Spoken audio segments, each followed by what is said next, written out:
Members of the Church of Jesus Christ of Latter-day Saints aren't allowed to have caffeine. They don't believe in drinking Coke or anything with caffeine in it at all. They believe caffeine is evil and you can't drink caffeine. So if you love Coke, you may want to stay away from Mormonism.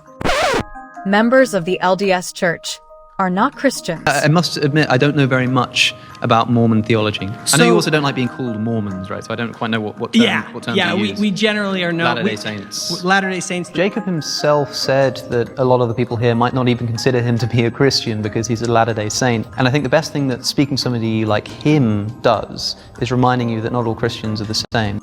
Alex, if you had to join one Christian denomination, which do you believe has the most consistency according to the history of the church and scripture? This is where Alex would have to pick a jersey. Mormonism, of course. Oh my gosh. We don't consider them Christians. Give me another one. Do you know, by the way, who the first ever US presidential candidate to be assassinated was? It was Joseph Smith. Whoa. Oh, he was a candidate? Joseph Smith was running for the... Yeah, that's he ran interesting. for president. Wow.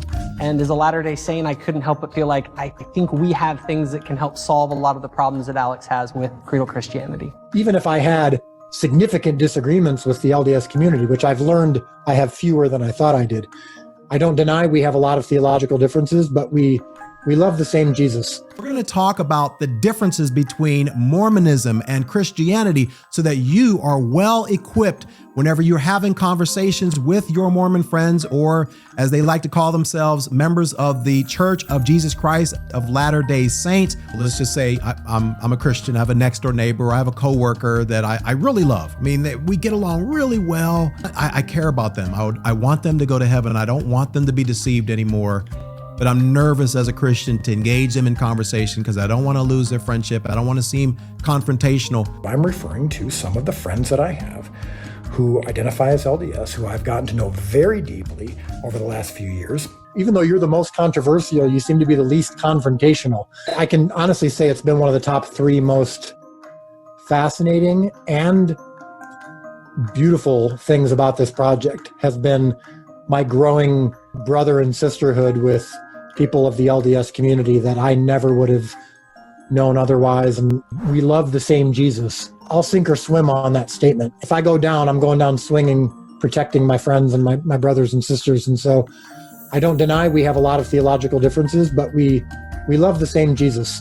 You may still go, well, that can't be true. That can't be true. And that's your right to think that. But I believe that that's really problematic. And like I said, I believe it's intellectually lazy. It would be just as dumb for me to say that all LDS are Christians as it would be to say that all evangelicals are Christians. I know plenty of evangelicals who I would say don't know the same Jesus that I do and don't love the same Jesus that I do. But if you classify Mormons as Christians, Utah is the highest percentage of churchgoers by far in the whole country. But if you don't classify Mormons as Christians, which of course we don't, then it is by far the lowest. So are Mormons or Latter-day Saints Christian? I know they don't believe in salvation through Christ and He being the only way, so that says to me they are not. He said, I am the way, the truth, and the life. Jesus Christ is the way, the truth, and the life. No man cometh unto the Father but by me. Jesus Christ is the way. Someday every knee shall bow and every tongue confess that Jesus is the Christ and that salvation can only come His way. And it's like kind of the inner Mormon in me, because I left the church, but over the years I actually started missing like the service projects.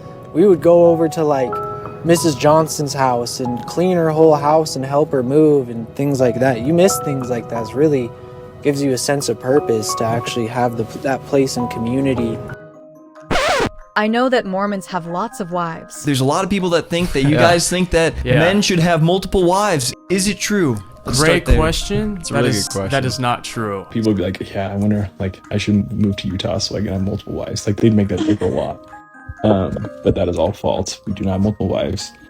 I'm a Mormon, and no, actually, we do not practice polygamy. There's a fundamentalist church that does that, and that's not us. This church has nothing whatever to do with those practicing polygamy. They are not members of this church. Most of them have never been members. So, is it true? Do all Mormons live in Utah?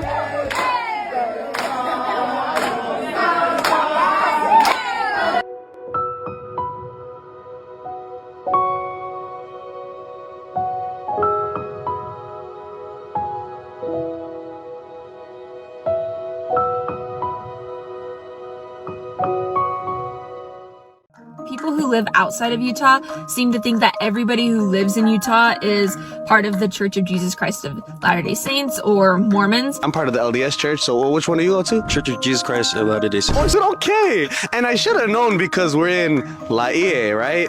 And explain to the members on the mainland what Laie town is like. Bunch of polys, and this is like LDS town basically. So like, no matter where you go, someone's going to be in the church.